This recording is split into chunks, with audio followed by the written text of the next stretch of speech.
The princess's man, 16, was excited. The past few weeks seemed to herald a new change in Alicia's and Agrana's relationship. He had been surprised when came back that first day to find Agrana eating and chatting idly with Alicia. He was more surprised when Alicia told him what had happened and when Agrana came to him to assure him of the end of her attempts on Alicia's life. Will had nearly exploded trying to contain his shock. It was now commonplace to see Alicia and Agrana chatting when Will was not around. Will suspected his grandmother did something to facilitate this, but she assured him she had done nothing other than explain her relationship with Carva. Will was suspicious by nature. And as the princess's man, he was obligated to be suspicious of all things having to do with the princess. And an Ogdashi taking a sudden interest in the princess and serving her was suspicious. Will knew Agrana was a woman of her word. But he also knew her as a master manipulator, and he had confidence in the fact that Agrana would see little wrong with killing a large number of humans to get what she wanted. The thought of Alicia coming to harm sent blood rushing through him in a way that threatened to bring on the natural occurrence of the Orcish blood rage. Will was excited. All of this rushed through his head as he walked with Alicia. He knew he was worried, and he hoped today would provide some reassurance for his ever-active imagination. Today was the day after he completed his training, and he was to spend the entire day with Alicia. She walked next to him, her arm through his, as he led them both through the twists and turns of a forest path that ended in a strange building seeming to grow out of the wood of a gargantuan tree. The door opened automatically as they approached to reveal a wood elf man in clothing that seemed to emanate a sense of regal energy. The elf smiled at them and bowed. "Master Will, Princess Alicia, welcome and please do come in." Alicia smiled back at the man. "Thank you, sir. How is the family, Julian?" Will asked as he stepped through the door, making it feel 3 inches too small in all directions. "My wife is well, she is in the kitchen cooking as usual. I will be serving you today as my children are not here at the moment," Julian said with a quick bow. He led them through the building, which Alicia realized was far larger than it appeared from the outside. They passed several other couples and groups that were seated at different tables as Julian led them up a sweeping flight of stairs and out onto a balcony that appeared to be several hundred feet in the air and protruding from the tree. "Will, what is going on with this building?" Alicia asked, getting a twisting feeling in her stomach as she looked over the railing. "That would be my wife's fault, she does as she will," Julian said to Alicia with an apologetic smile. He bowed once more, and then turned and walked away. "What is this place, Will?" Alicia asked, looking around and noting more and more things that simply felt off. She opened her mouth to speak again as a silver platter with goblets of water floated over and unloaded its cargo before simply vanishing into thin air. Will laughed at her shock. "Julian is a wood elf, even I noticed that," Alicia said, wondering where Will was going with this. "His wife is a goddess," Will said with a smile at how quickly Alicia's jaw dropped. "We are not sure what she is a goddess of, but she has a penchant for cooking and brewing and she loves Julian with her whole heart. She fell in love with him when he found her wounded in the woods and stayed by her side, talking of his home in the woods of his youth. He cooked for her and cared for her for 3 weeks before she could rise on her own." "Wow," Alicia said. "Do you know how she was injured?" "No, and I am not sure anyone knows except Trina. That is the name she has chosen to go by. She also tells people that she is simply Julian's goddess when asked what she is a goddess of. She is a rather interesting character. If she ever comes to say hello, I am willing to bet you will like her." Alicia smiled at Will and Julian reappeared. "So what would you like to eat?" Will smiled and rattled off a list of food which all sounded strange. Alicia looked around to see where he had made his selection, but Julian simply smiled at her and told her to ask for anything she desired. Alicia realized what was going on and ordered her favorite food from home. Julian smiled, bowed, and vanished through the doors once more. "Anything we want, huh?" Alicia asked with a mischievous grin on her face. "She is a goddess." But I will warn you, Alicia, last time I started trying to challenge her in her ability to cook anything, well, let's just say she is willing to humor most things. If she feels you crossed a line, she will let you know by making your food so spicy you taste it for weeks, and that's only after the second or third bite. Will said, his tone indicating he was speaking from experience. What did you ask her for? Alicia asked. My dad told me he used to eat at a place called Mickey D's, so I ordered one of everything from their menu, thinking I would have her stumped with food from another world. Will said, and then looked up.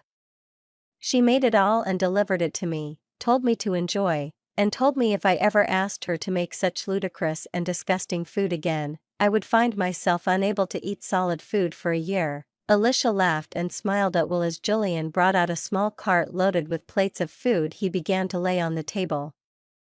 They ate their food and talked about various things. When they were finished eating, Jelena brought them dessert. Will turned to Alicia and broached the topic of Akmedrah. Alicia, Will said in a serious mood now, why did you take Akmedrah as a member of your staff? Alicia was caught a little off guard. What do you mean? Why would I not take her onto my staff? Her skills are self-evident. Oh, I know. I remember well who first taught me other than my father. Will said this with no anger, simply curiosity. But I would still ask why you did this. Is the protection I provide lacking? Do you anticipate me leaving you anytime soon? I simply want to know what your reasoning was in making this decision. Alicia thought for a moment and then spoke. I had several reasons, mostly I wanted her to not want to kill me. But since then I have come to some conclusions as to why having her around will be better than not. Will nodded and Alicia leaned forward, taking his massive hand into both of hers. I do not think your protection is lacking in any way. I am fairly certain that should I ever be kidnapped, you will tear apart the continent one rock at a time. Laughing the whole way, Will shrugged. The non-committal way he agreed with her reminded her just how powerful Will really was. Alicia continued. The short answer is, you can never have enough bodyguards. The long answer is, I think that while you are the princess's man, you will begin to fulfill a far more important role in political functions once we return to the kingdom. She finished her thought in her head. Hopefully that position is as my fiancé or husband, and you can leave all the bodyguard work to Akmedrah. Will thought about this for a moment, his eyes never leaving hers. Alicia knew he was probably mulling over important thoughts, but a part of her wanted him to just look at her like that as he took her on the table. Alicia shook her head and spoke once more. So in addition to helping with my safety in that regard, if you leave to deal with the man who killed your father, I will still have a guardian. Will nodded at this and seemed to relax. Very well, but I want you to know if she ever makes a move against you again, I will kill on the spot. Alicia nodded, knowing from his tone that this was not a discussion, but rather a statement of fact. That mischievous voice in her head also wanted him to command her in that tone. Alicia blushed at the thoughts she was having and looked away from Will. Will smiled at her when she finally got her blushing cheeks to cool. So, we have eaten and now we have a whole day to ourselves. What would you like to do, Alicia? Well, I would like to visit your grandmother's library if she will let us. Alicia said, remembering the room of books she saw Elon in earlier. Of course. Will said with a smile. Julian appeared. Is there anything else you would like? No, Julian, it was fantastic as always. Will said with a smile, thank you. Julian said and turned to Alicia. If you have a moment, my wife has requested a moment of your time, of course, Julian. Alicia said, turning to Will, I will wait for you outside. Will headed downstairs on his own. Alicia followed Julian through the building, which only further exemplified how incredibly large the building was compared to its looks on the outside. When he finally led her into a kitchen that could have fed the entire castle she grew up in, Jelena bowed to her, smiled at the glowing woman standing behind a counter, and then turned to grab a tray of food and leave. Come, princess, the woman gestured to a stool set next to her. Have a seat and talk with me for a moment, of course. Alicia said, falling back on court manners in this rather strange incident. Firstly, call me Trina, the goddess said, and secondly, what do I have to do to make you forget your love of Will? Alicia's jaw almost hit the counter. What do you mean? Why would I ever do such a thing? Alicia was angry, a deep anger that burned deep in her gut. Trina stopped what she was doing, knife paused mid-cut. I care for Will, his father and mother both were dear friends of mine and always treated me no differently than anyone else. As a divinity, I have some small gift of foresight. And you need not be in love with Will. More importantly, he needs to not love you. I see why you wanted to talk to me only. Alicia said indignantly. Will would kill you. I spared with the boy once, and he very well might be one of the very few mortals who could kill a god, but that is beyond the point. Trina said with a calm voice of understanding. I need to know what I would have to do, to what I would have to give you, to get you to remove Will from your life. Alicia panicked. She hated this woman. She looked into Trina's eyes. You will have to kill me. I love him, there is nothing you could give me that could replace Will. The goddess stared hard at Alicia, who did not back down. Trina chuckled. Those Garrow men sure do pick firecrackers. You know, there was a time where Will's father took one of my daughters on a date. She came home and said she would bless whoever he married because he was a handful. Then he went and married Elon's daughter, and they gave birth to a man who is by rights almost a god in terms of his ability and power. Alicia's head was spinning as she tried to follow Trina's words with her ears, and with her eyes the flurry of time-defiant movements her hands made. Trina paused again and looked Alicia in the eyes. You are a brave woman, and you will need to be. A time will come when the love you hold is used against Will. I hope you are strong enough to face the repercussions. Will is getting anxious, and I cannot warp time any more than I already have without causing you harm. Take this and go to him, cherish him while you can, princess. Trina handed Alicia a sweet roll and then hesitated before placing her hand on Alicia's head and bowing hers for a moment. Alicia felt a wave of energy wash over her. Go forth with my blessing, child. Alicia stood and left the kitchen to find Julian waiting to take her outside. The sun was setting, where it had been morning just an hour or two ago. She looked back to the building and then to Will. She shrugged and slipped her arm through his. As she shared the sweet roll with him, Trina's words echoed through her mind. One phrase in particular rattled her to her bones as Will guided her back to Elon's library. I hope you are strong enough to face the repercussions. The princess's man, 17, the next morning Will and Alicia woke to find a messenger waiting for them. With the help of her ladies' maids, Alicia dressed quickly and stepped out of the room and into step with Will, who now wore the black form-fitted leather of his armor. A groan fell in behind them. What do you think it might be?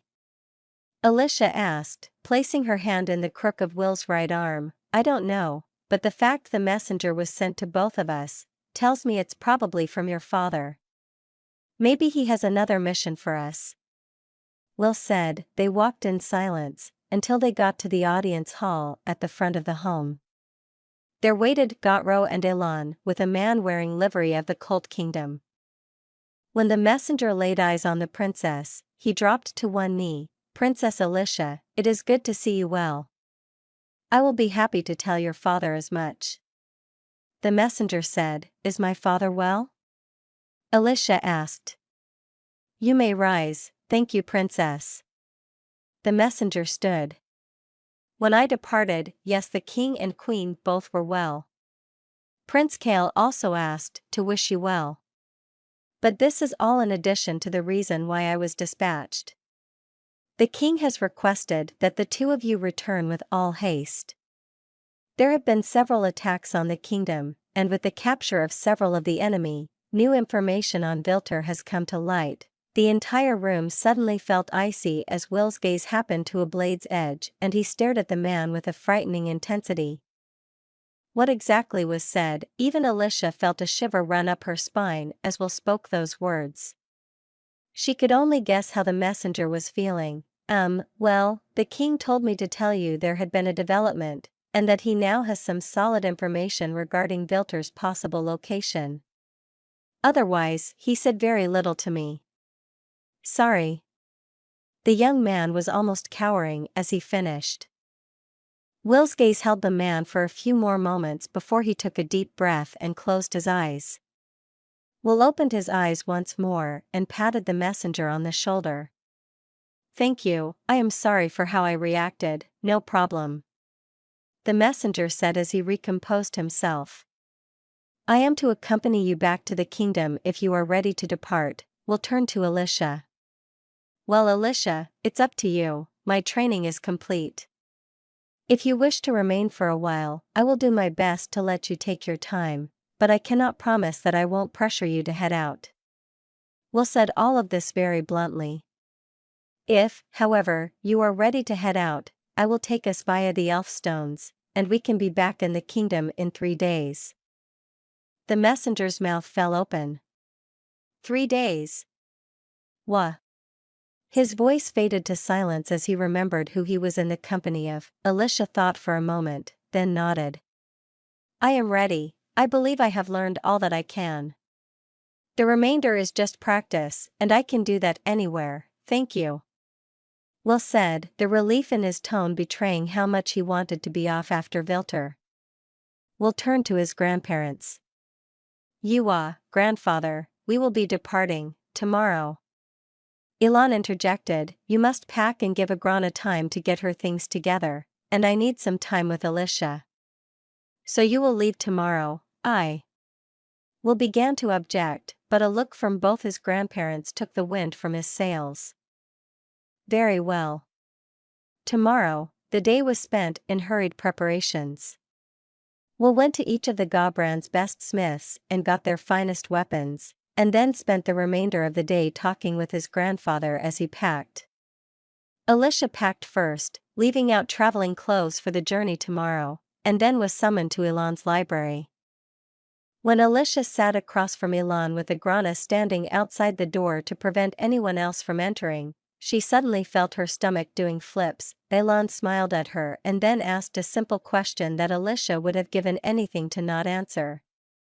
Elisha, I hear that you spent a fair amount of time chatting with Trina in her kitchen the other day. What did she tell you? Elisha felt bile rising in her throat as she quickly told Elon what had transpired between the gods and herself. She looked up at Elon with tears in her eyes. I swear I won't hurt him, please don't do anything to make me leave him. If there was one thing Elisha had learned in her time here at the collective, it was the simple fact that Elon Valdesh did not trifle with the protection of her family or her people. So her response surprised Elisha. Elisha felt Elon's arms wrap around her. Oh child, I would not do such a thing. I know how you feel. You would not have come here to be beaten up for weeks simply for the experience.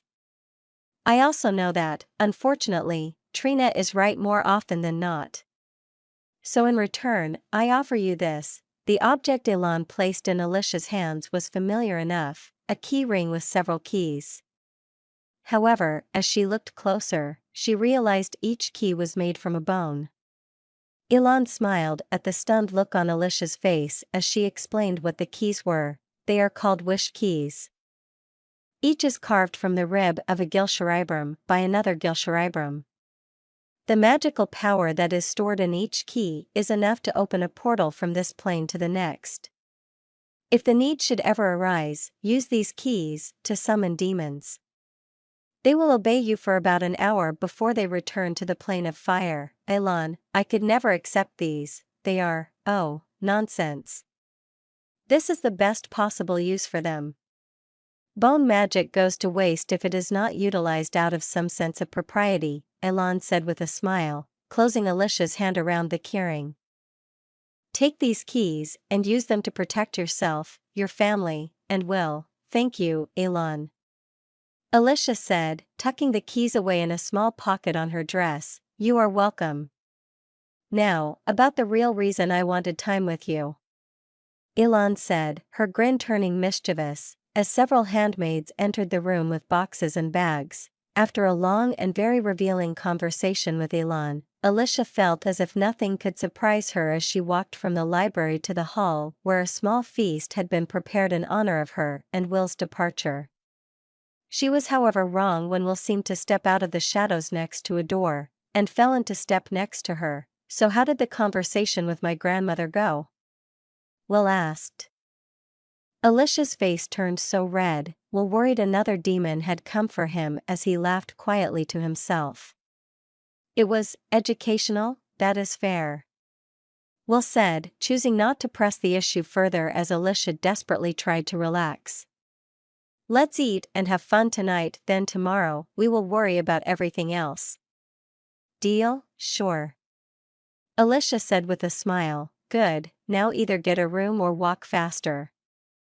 I am hungry, Agrana said from behind them, eliciting a chuckle from Will, who began walking faster. The next morning, the handmaids helped Alicia dress and then gave her a tearful goodbye as they left her at the entrance to where she was meeting everyone for breakfast. She ate and then moved with Will and Agrana to the elf stones, where she quickly swore the messenger to secrecy as to what was about to happen. The party that was departing was larger than Alicia had thought. Will was standing on the outside of the stones waiting for the others to be ready. Inside the stones Agrana, Alicia, the messenger, 3 Ogdesh and their cumulative 12 students, and 3 members of the Shadow Guard. All of this was discussed last night at dinner and was expected. What are we waiting for? The messenger asked. That, Alicia said, nodding toward Will as he entered and the illusions around him were stripped away. Gods above, the messenger said, his mouth falling open. You need to remember one thing, Alicia said as the black sand began to rise up their legs. Breathe. Don't forget to breathe, the messenger screamed as the sand rose over his head. What felt like moments later, but Alicia knew to be closer to a day, she felt the sand begin to draw down from her head. When it cleared her head, she looked to the side where the messenger was standing and saw him still staring at Will. Remember, you swore to secrecy, Alicia said to the awestruck messenger. Oh, I remember, princess, he said as he watched the sand carry Will to the edge of the stones. And then the illusions rebuild themselves. Wouldn't matter if I did talk anyway, no one would believe me. The remainder of the day was spent traveling back to the castle. By the time they got there, it was just past sundown.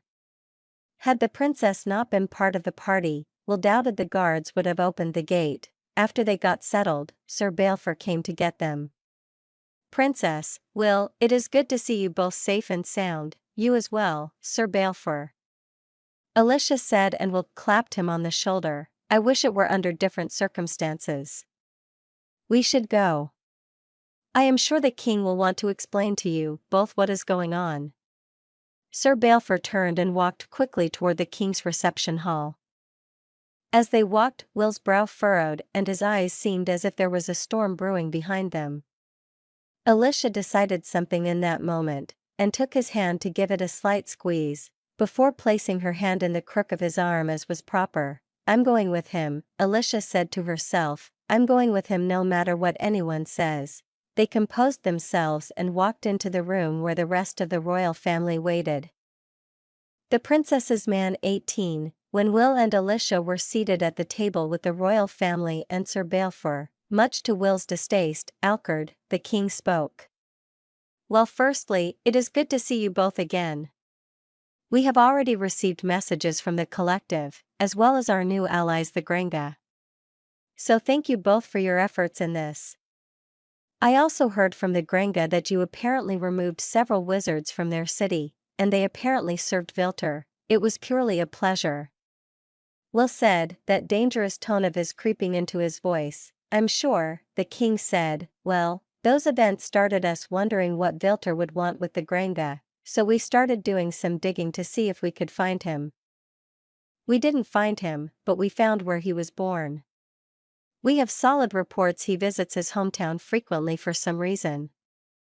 The only issue is that the place he was born is in Nordham. Will's eyebrows shot to the top of his face. Well, that is a problem. I am surprised he ever made it to this kingdom. I'm sorry, I do not recognize that name. Where is Nordham? Sir Balfour asked. Nordham is on the continent that most call the Magi Plains. Will said, thinking back to what his grandfather told him about the place. It is said to be the source of all black magic, curses, and monsters. It is also the only place where adamantium is mined, correct, Will? The king said, so I would ask a favor of you. Will, ask away, your majesty.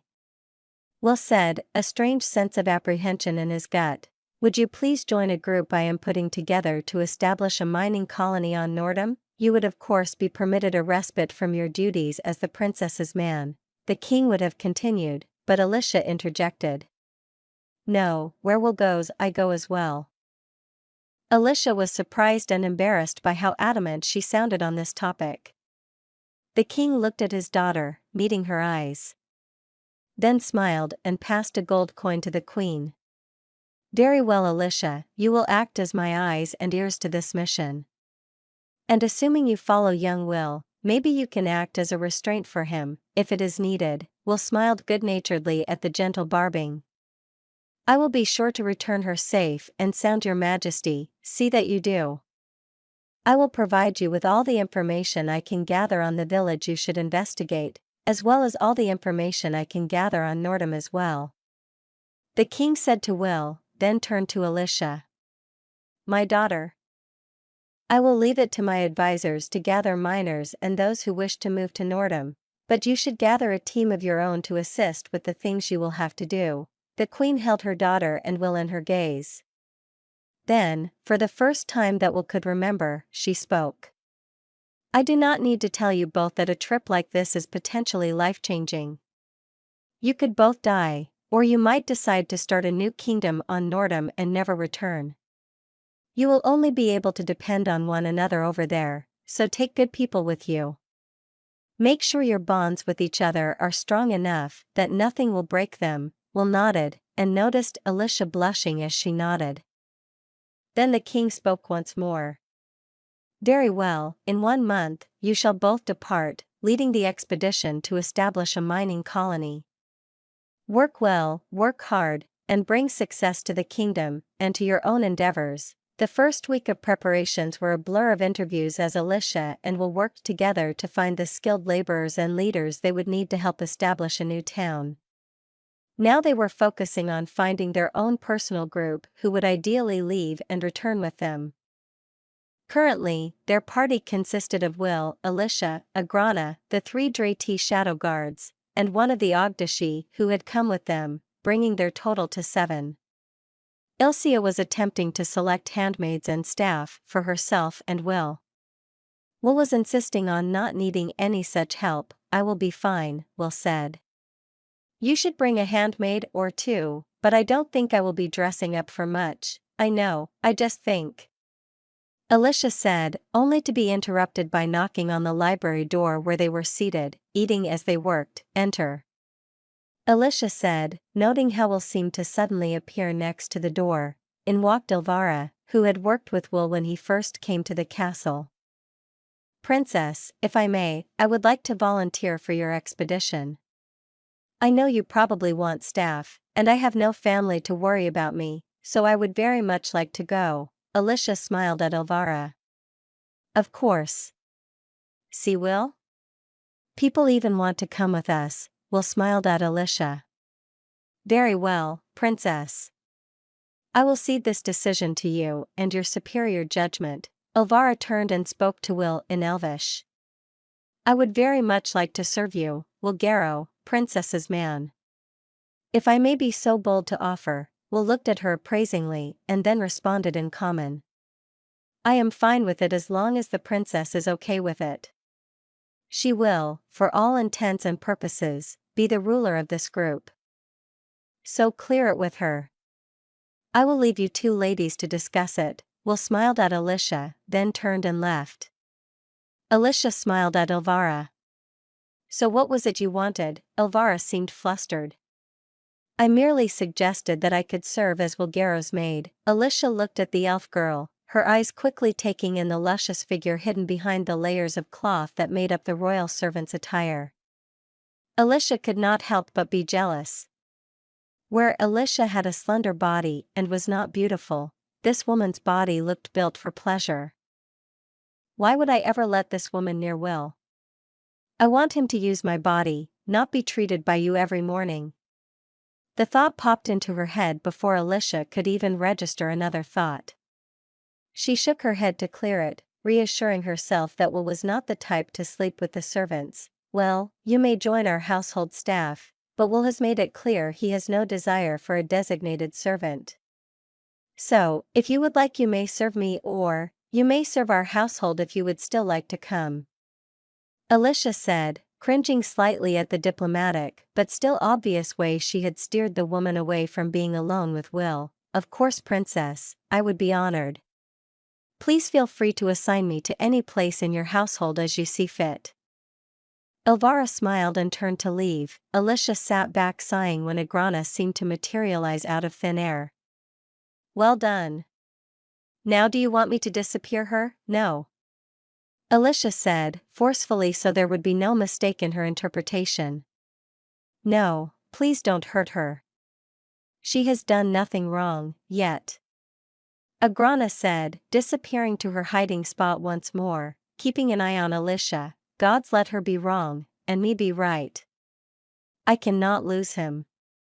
Alicia thought to herself, and set to working out who else needed to come. With 1 week remaining before the expedition departed, the castle and surrounding villages seemed to be humming with excitement as those who would be going began to filter into the city. In total, nearly 500 families had volunteered to move to Nordham and live there. But only 47 had been chosen.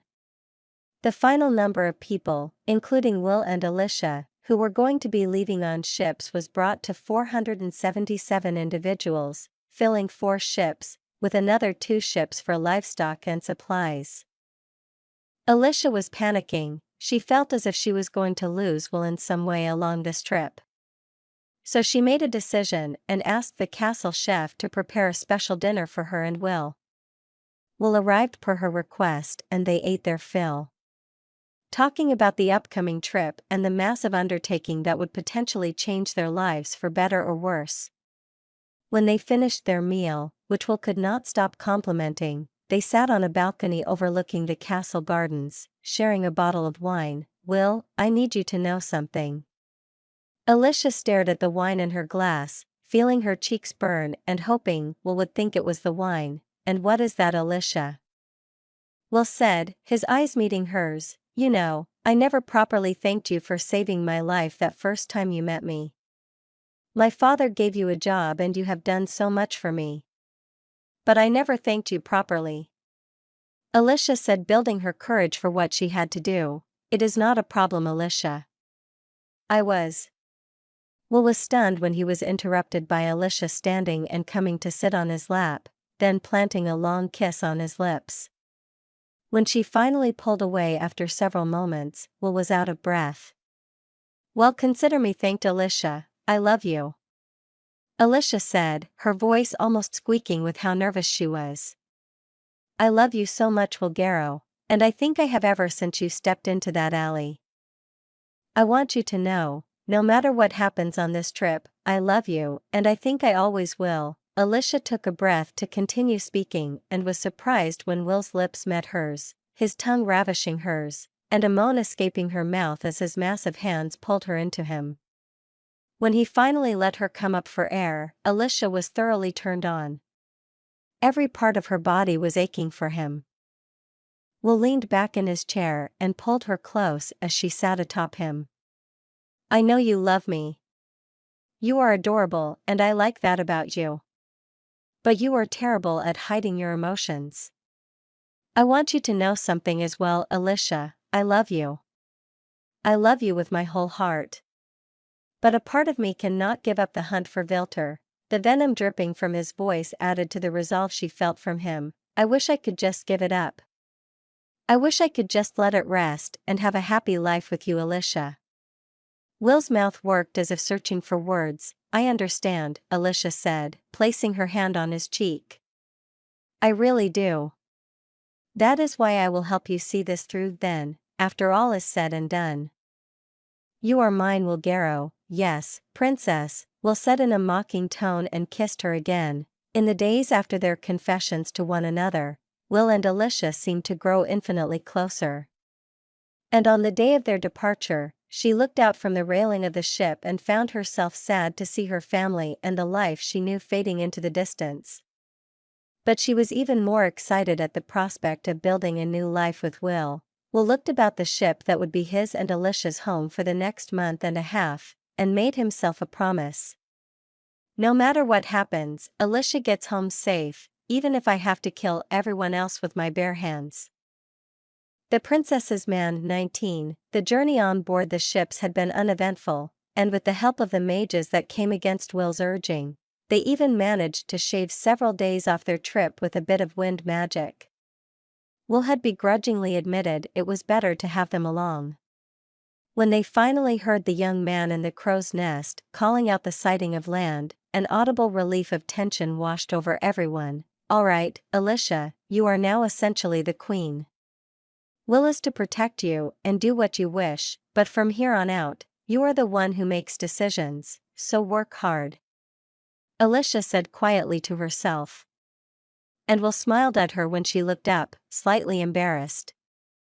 That is all true, but remember, the one thing you are not in charge of is landing the ships, so let us stay out of the way of the sailors, Will said, and Alicia nodded. Across all the ships, anyone who was not a sailor made their way to their designated quarter below decks as the sailor began to swarm about the sails, heeding calls to furl and unfurl sails, as well as the 1,000 other things required to get into range for the final jaunt to shore in a rowboat. Several hours later, the captain of their ship came and knocked on their cabin door. Princess Alicia, we are anchored and await your orders. Thank you, Captain, Alicia said, and she and Will made their way onto the ship's deck. Let's get everyone ashore and begin seeing about finding a good spot for a town and then eventually getting a pier set up. Aye, ma'am, the captain said and then turned away, bellowing orders that resulted in a series of rowboats being lowered over the side of the ship with leaders down to each 10 to a boat, not counting the 2 sailors. Bosun, you're in charge of securing things on landfall. Make sure the sailors return to get more supplies and people. Aye, sir. The bosun, a gruff man who looked as if he ate rocks for breakfast, and smashed them with his arms for fun, said before jumping over the side of the ship to land in one of the empty rowboats, now jump to it.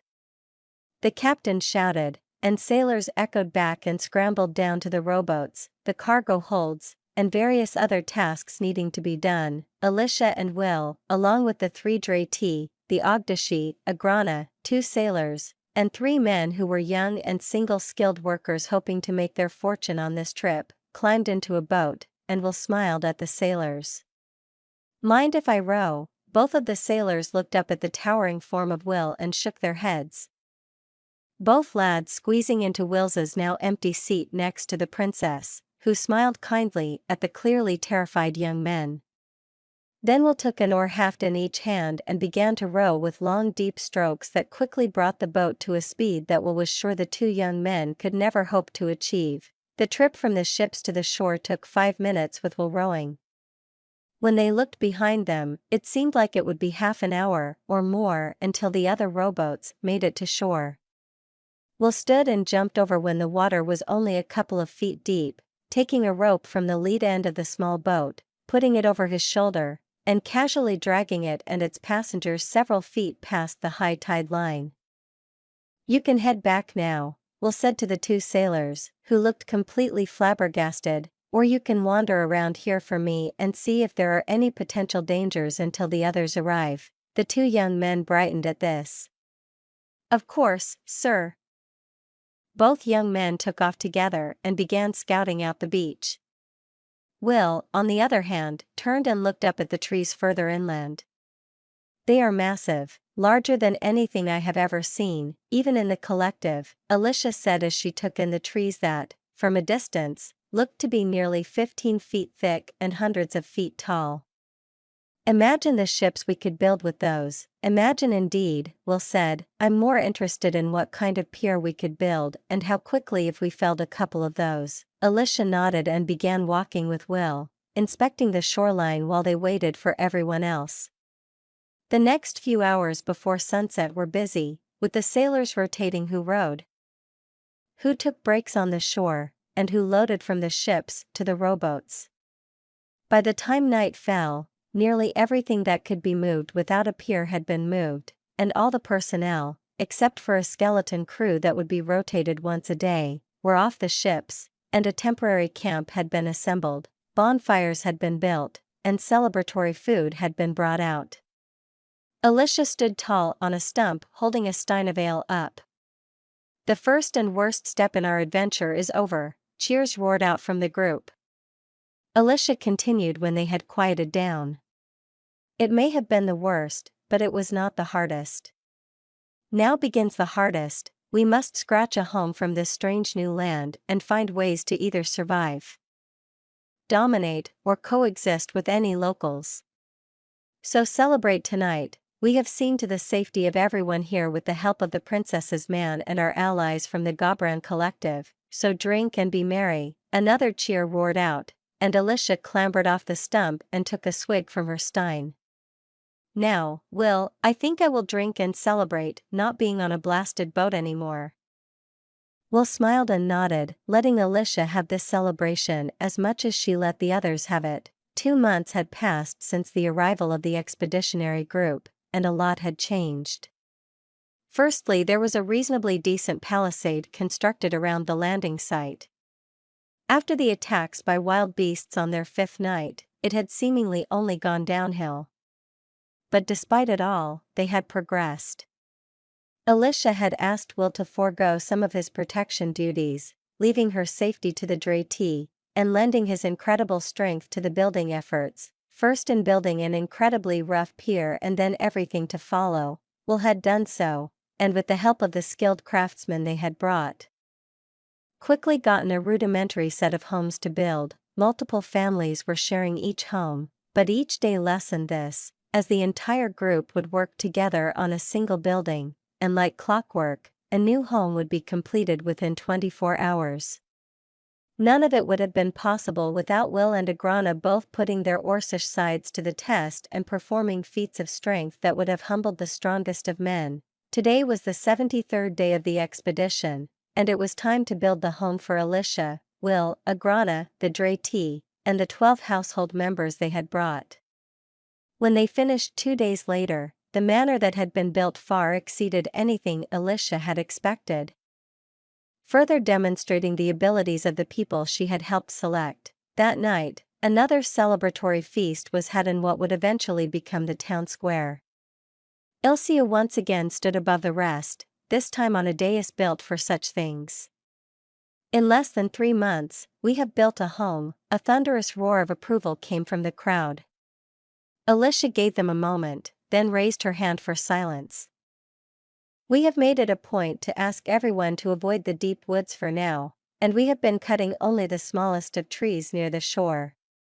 While you have worked, I have had our hunters and the 3 Draytee who accompanied us to do some exploring, and as best as they can tell, the forest is uninhabited, so starting tomorrow, we will begin expeditions deeper into the woods to look for mineral deposits, as well as a proper stone quarry so we can work on proper walls and roads for everyone."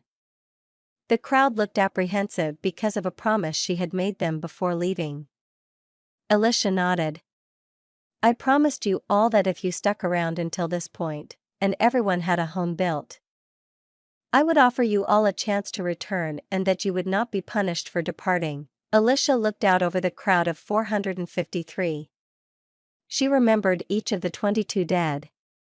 "I offer it to you now. If you would leave, please gather your goods and go to the pier.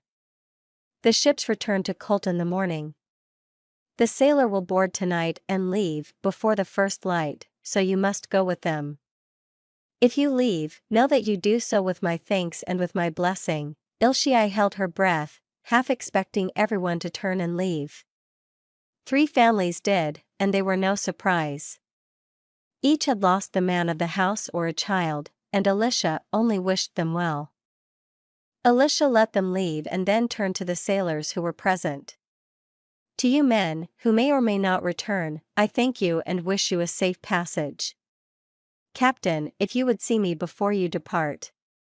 If there are no others who wish to leave, then revel one and all. Tonight, we are complete, a new town in a new land. Cheers burst forth, and music began coming from a trio of people who had brought instruments. The captain approached Elisha. Princess, you asked to see me? Yes, Captain, I wanted to thank you, and ask you to deliver this to my father personally. Ilshai handed the man a letter. If you are to return, I would greatly appreciate a response, but I would understand if you are not returning. Very well, Your Majesty, the captain said, bowing and then turning to leave. One more thing, Captain, Will said, producing his own letter. This can be given to any messenger, as I expect you will not be going to the Gobran Collective anytime soon. I have friends there who should hear some of what has happened, of course, sir. The captain made as if to leave, then looked at Will and Elisha.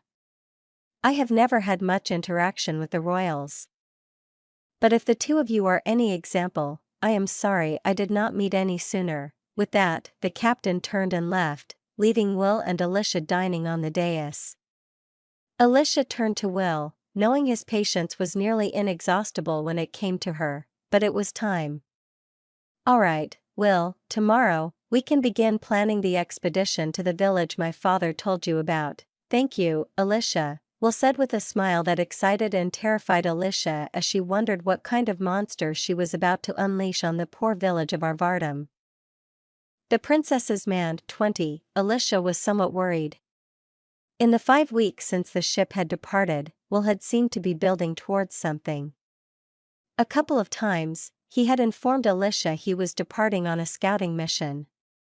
She looked down at the map they were slowly filling out. She could not deny the efficacy of Will's scouting. In the few trips he had taken, he had covered more ground than most of the other scouting missions combined. While he was out, Elisha spent long hours working side by side with the settlers. On the 6th week, Will went out for another scouting mission and returned only hours after sunset on the first day. Elisha, Will said with a smile as he came in the door. Looking as if he had spent the day rolling in bushes and mud, Will, what happened? Elisha said, walking to him to hand him a towel as he began to wash his face in a bowl of water the house staff kept full for Elisha. I fought something. I am unsure what it was, but it looked like little more than an exceptionally thick grouping of shadows. Before I knew it, I felt the claws and teeth trying to take chunks out of me. So I fought back. I slashed and hacked at everything around me as I fought to get away. When I finally struck something, the shadows seemed to dissolve and flee.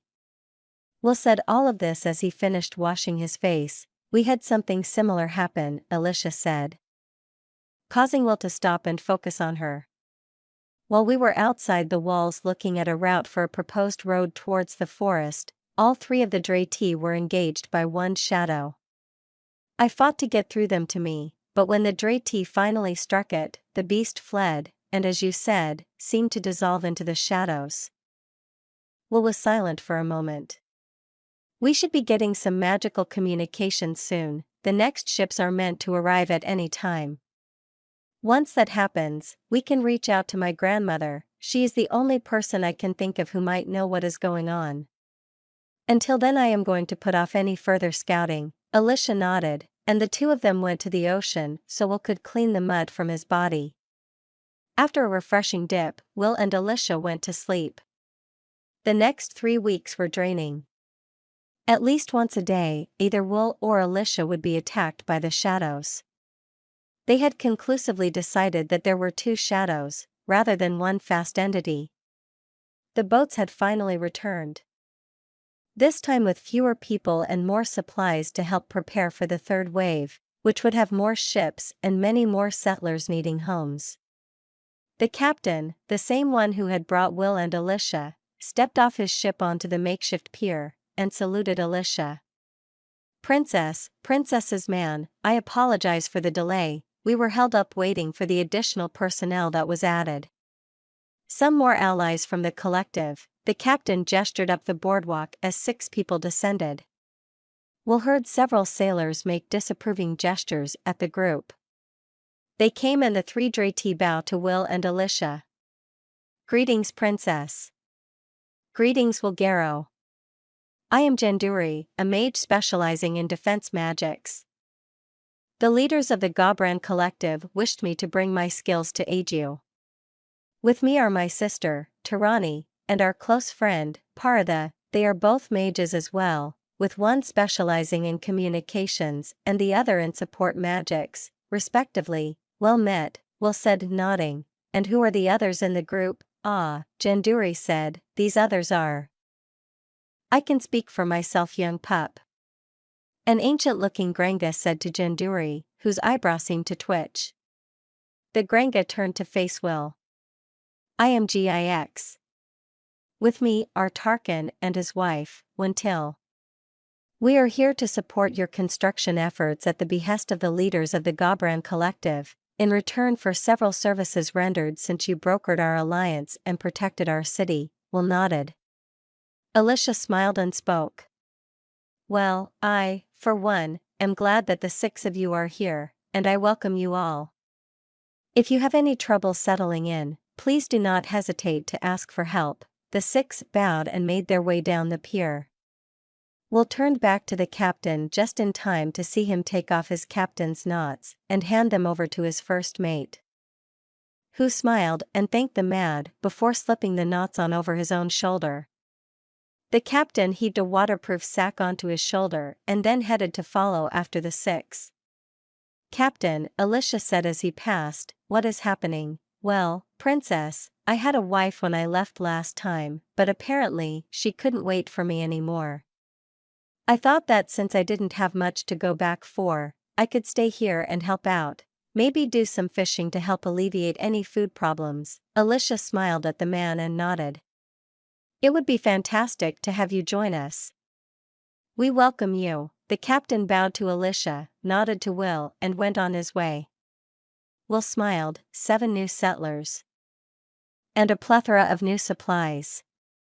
Let's get the ships unloaded tomorrow, then He was cut off by the call of attack going out and a strange shadow slipping over the wall heading straight towards Will and Alicia. Why are those here? Gix said in shock. I could not tell you, but the fact that you know what the hell they are is rather interesting. Hold on a moment. Will said, turning to drive his fist forward into the approximate center of the shadow. A sharp crack and the rapid retreat of the first shadow were Will's reward. He turned to see Gix and Agrana beating the shadow back. The old Grenga moved with a fluidity that spoke to a life of fighting, and he was fast. Fast enough that he was interspersing his strikes with Agranas so effectively that they quickly sent the shadow packing. Gix smiled, it has been a while since I fought next to someone so skilled. Thank you, young lady. Will shook his head, and Alicia chuckled as Agrana blushed at the Grenga. Will stepped up and offered his hand to the ancient warrior. Let's try this again. I am Wilgaro, Princess's man to Her Highness Alicia Terrace Koltshagan, warrior of the Gobran collective. Gix looked Will over before taking the offered hand and shaking it. Well, Will, I am Gix Vathrand, currently a builder here in service to the Gobran collective, but in another life, I was once warlord of the Igvari berserkers. However, I prefer to build now. It's more peaceful. Will smiled at the man and opened his mouth to speak, but Gix cut him off. Will, I don't mean to worry you, but you should deal with this problem before you or the beautiful princess here get killed. Will frowned. What is my problem? Gix nodded. Well, that explains why you are having trouble. Let me tell you about the problem at hand. Let me explain the strange entities known as Sharian to you. Will nodded, and the entire party followed as they moved down the pier, GIX, talking the whole time. The princess's man, 21, the small group sat around a table in Will and Alicia's home. They were eating as GIX told them of the Sherry Inn. The Sherry Inn, or Shadow Stalker, share the same home as the Granga, GIX said, taking a swig from a mug of ale. They thrive there because their natural weakness is sunlight, and there is no sunlight in our home realm. They scale in strength with how dark their environs are and are a force to be reckoned with.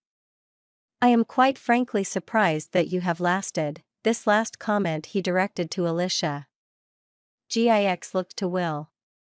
However, if the rumors floating around about you are true, maybe I am not as surprised as I thought. Long story short, the Sherry Inn are monsters that on this plane mean one thing: someone has summoned them and sent them after you for some purpose. Alicia nodded as if this were par for the course. Well, it would not be the first assassination attempt I had faced. Thank you for the information. Let us all eat now, and then I will ensure you are housed. Tomorrow, the work begins in earnest. A small cheer went up around the table, and the rest of the night went smoothly. After securing her room, Will had gone to his room to sleep, and instead, he had been joined by Alicia, who now lay next to him with his arms around her. Will, do you think this is because of him? Probably, but I am not worried. Will shrugged, shifting them both on the bed. It simply means I have another reason to hunt him down. Alicia turned to face Will. I know that you want this, and you have waited a long time and changed since I first met you. She trailed off as she touched his cheek and kissed him gently. I will support you in this hunt, Will, but I will not lose you to this revenge. Will locked eyes with her for a moment. Part of him, the angry part, wanted to tell her that it did not matter what she wanted. Will found much more of himself agreeing with her. I know, and you shouldn't worry. You won't lose me. She opened her mouth to protest more and found her tongue battling his. When he pulled back, he smiled. I will kill the Sherry Inn, and then I will go and track down Vilter. Very well. First the Sherry Inn, then Vilter. Alicia leaned in, kissing him with more urgency. Before that, though, Will chuckled and began to pull her clothes from her body. The next day was filled with busy work. The two newly arrived younger Granga began working to strengthen their defenses. While they did that, GIX, Will, and the defense mage worked to come up with something that would prevent the Sherry Inn from entering the village. I don't know how you would do that, said the defense mage, who Will had come to learn was called Janduri. Just pour power into it until it produces enough light to trigger their aversion to it, Will said, looking at the rune circle that GIX had scratched into the dirt. Will looked up to see both GIX and Janduri staring at him with open mouths. What? Will asked. That would kill me. Janduri said angrily. The amount of power that would be needed for a rune circle encompassing the whole town. I did not come here to die. Will flinched. Janduri, I am sorry. I did not mean it like that. I am just used to my grandmother, who is, uniquely situated as far as magical power. Wait a minute, so am I.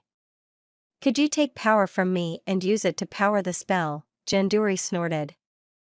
Will, I remember how powerful you were when we were younger in the collective. But I have surpassed that.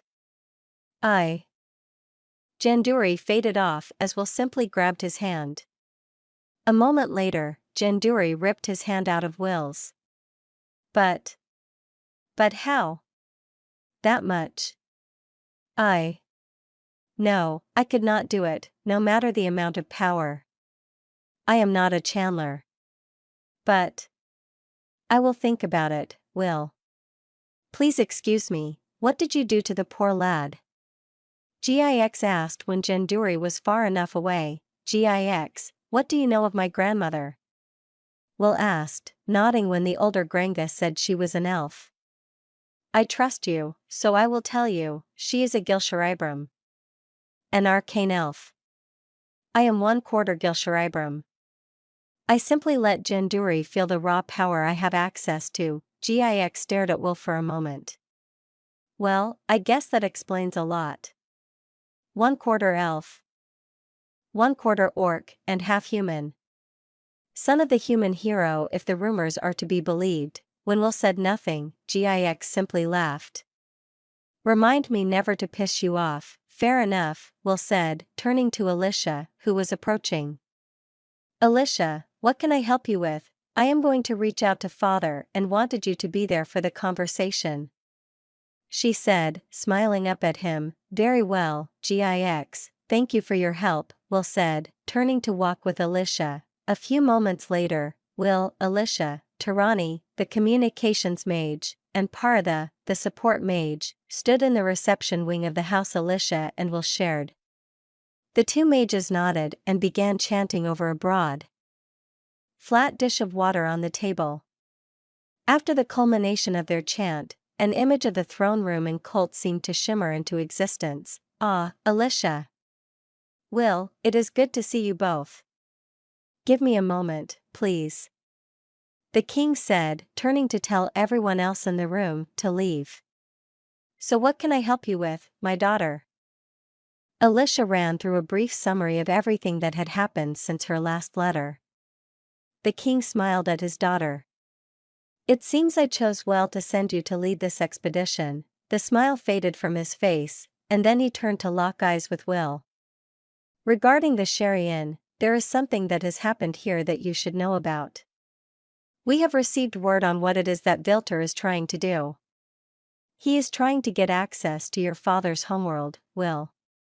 You must be careful. To do this, he must sacrifice. As Will and Alicia waited to hear the rest of the words, Tarani's eyes rolled into the back of her head, and she collapsed to the ground, ending the spell.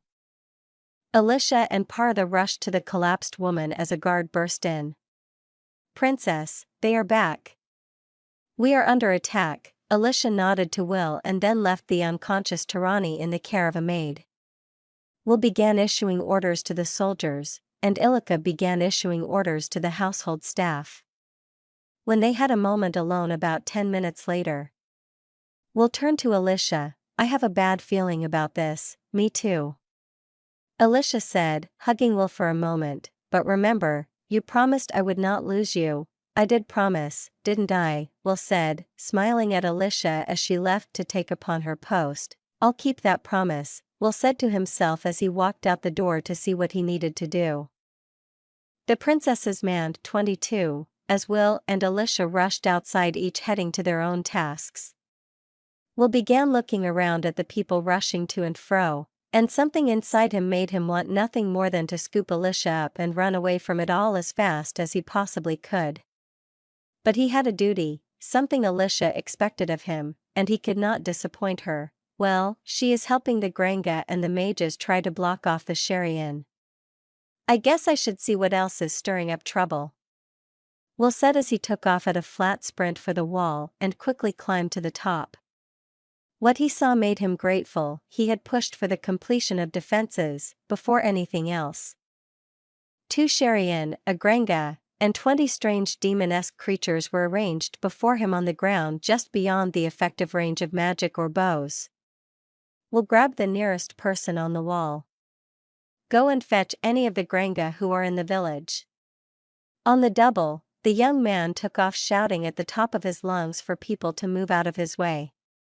Moments later, Will, keeping his eyes on the enemy in case they initiated battle, saw the young man appear with none other than Gix. Gix scrambled up the wall to stand next to Will. He quickly took in the sight before him before a snarl left his lips. Damned bastard. This explains a lot. These Sherry Inn are not natural. They are summoned. Most likely by that man over there. And he also managed to summon a good number of imps. This will not be a good fight then, Gix. I would appreciate an explanation, Will said with a hint of impatience. Of course, Gix said, turning to Will, the Sherry Inn are native to the same realm of reality my people are native to. The same goes for the imps. As magical creatures, they can only exist in this realm of their own free will once they reach a staggering level of power. A level that I wonder if even you could face. However, if one of my people, who are not bound by these rules, were to summon the Sharian, it would have several hours, or as long as the summoner's mana lasts, to carry out its master wishes. So, long story short, if we kill the summoner, we solve our problem. Will asked. That is the general gist. I feel like there is a catch. There is always a catch, Will, Gix said with a smile. Those imps, even at your level of physical power, would overpower you through numbers alone. If there were 3, then I would say it might be a fair fight. But I am guessing the summoner knew you were here and will not keep fewer than 5 of the imps at his side. Well, we will just have to work even harder than normal, Will said, watching the Sharian and 10 of the imps rush forward all at once. As he watched, he noticed Alicia step onto the wall with her team, and the mages began to chant. Suddenly, a bright flash burst forth, sending the Sharian fleeing into the shadow of the woods. The imps, however, kept coming, reaching the wall, and began using claws to scale the walls. The fighting that commences is brutal and goes on late into the night. After losing 7 young men who had volunteered to man the walls, the Sharian and the imps suddenly vanished. Will quickly looks to where he last noticed the summoner, but they are long gone. Not wanting to provide Will with any opportunities, Will and Alicia quickly began working with those skilled in medicine to fix what they could on those injured. After that, Will quietly went to where the graveyard had been established and threw himself into digging the holes of the 7 young men who had died at his side. Silently, Gix joined him, taking up another shovel and beginning to work. They passed the time in quiet labor for an hour, and as they both worked to complete the last grave, Will suddenly spoke. You are a veteran of a war I know nothing about. And as such, I may have no right to ask this, but will you take up the mantle of soldier once more? I have a plan, but I need someone who has fought the Sharian before. As far as I can tell, you are the only one who fits the bill. Gix stopped digging for a moment. I will do this for you, as you have already shown yourself to be a brother in arms when you first visited our city. Will nodded, and the 2 men finished their solemn duty. Laying the young men to rest, letting families say their goodbyes, and then filling in the holes they had just dug. Will stood near a watch fire on the wall. Almost an hour later, judging by his internal clock, there were 3 hours until sunrise. He turned to Gix and said, You should get some rest. I will rest in an hour, Gix nodded and departed. One of the 4 night watchmen, an old man who looked grizzled, stepped up to Will. You should take your own advice, lad. The others and I can keep watch, go, and sleep. I can yell real loud if the need requires. Will was about to argue when he suddenly had to stifle a yawn. Very well, thank you, the old man laughed, it's the least we old men can do. As Will walked off the wall, he realized that every one of the night watchmen was one of the village elders. People who Alicia had specially instructed Will and the other combatants to keep out of the direct conflict. Will shook his head, remembering something his father had said to him, you can command people if you want, but trying to stop someone, especially an old someone, from doing something they want to is tantamount to fighting a god. So just let it happen, Will chuckled as he fell asleep. The next morning, nearly 5 hours later, Will was awakened by the calls from the wall. The old man's voice was raised and projected loudly through the village. To arms! The enemy returns. Will sat up, nearly rolling out of bed in the same movement, and quickly made his way to the wall. He got there simultaneously with Ilika, the mages, and Gix. Will gathered them quickly. I think it's time we change this up. I don't want to play defense anymore. The smiles that spread across their faces as Will spoke told him all he needed to know was what they thought of his plan.